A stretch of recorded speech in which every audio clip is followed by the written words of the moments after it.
সবাই যখন ঈদের ছুটিতে নাক ডেকে ঘুমাচ্ছে তখন আমি সকালে এসে শোরুমের তালা খুলছি। কেন জানেন? এখনো যেহেতু ঈদের ছুটি আছে তাই শুয়ে বসে অলসভাবে আজকের দিনটা কাটানো যেত, তবে আমি যেহেতু ব্যবসা নিয়ে অনেক বেশি সিরিয়াস তাই ব্যবসায়িক অভিজ্ঞতা অর্জনের সুযোগ কোনোভাবেই হাতছাড়া করতে পারি না। আসসালামু আলাইকুম, আশা করি সবাই ভালো আছেন। আর এখনো ঈদের ছুটি চললেও আমার আজকের দিনটা শুরু হলো একটু অন্যভাবে। সকাল সকাল চলে আসলাম আমার ডিলার রাসেল স্যানিটারি সিরামিক্সের শোরুমে। যেহেতু ওনার সব স্টাফ এখনো ছুটিতে তাই ভাবলাম বাসায় বেকার বসে না থেকে শোরুমে গিয়েই বসি, সময়টাও ভালো কাটবে আর কোনো কাস্টমার আসলে তাদের সাহায্যও করা যাবে। তো শোরুমে ঢুকে লাইট ফ্যান অন করে কেবল বসতে যাব এমন সময় রাসেল ভাইয়ের ফোন। উনি জানালেন দুজন কাস্টমার দোকান থেকে আসছেন, তাদের গ্লাস পাইপ আর SWR পাইপ ডেলিভারি দিতে হবে। তো সেই কাস্টমারদেরকে সাথে নিয়ে সোজা চলে গেলাম পাইপের গোডাউনে। তো একজন কাস্টমার খুঁজতেছিলেন 3 ইঞ্চি গ্লাস পাইপ, আর প্রথমে আমি তাদের ক্লাস বি পাইপটা দেখালাম, তবে ওনারা এর চেয়েও ভালো পাইপ চাওয়ায় আমি ওনাদেরকে সাজেস্ট করলাম ক্লাস ডি পাইপটা। আর শেষমেশ ওনারা ক্লাস ডি পাইপটাই পছন্দ করে নিলেন। আর এখানে একটা মজার ব্যাপার শেয়ার করি, আমরা যারা এই সেক্টরে কাজ করি তারা সহজভাবে এই ক্লাস পাইপগুলোকে চেনার জন্য ক্লাস বি কে বাংলাদেশ,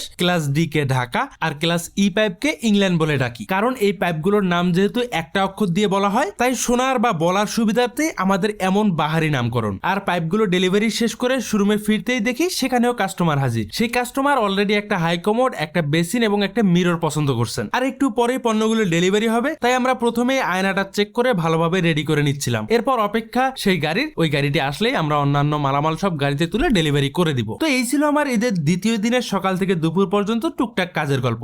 সবাই ভালো থাকবেন, আল্লাহ হাফেজ।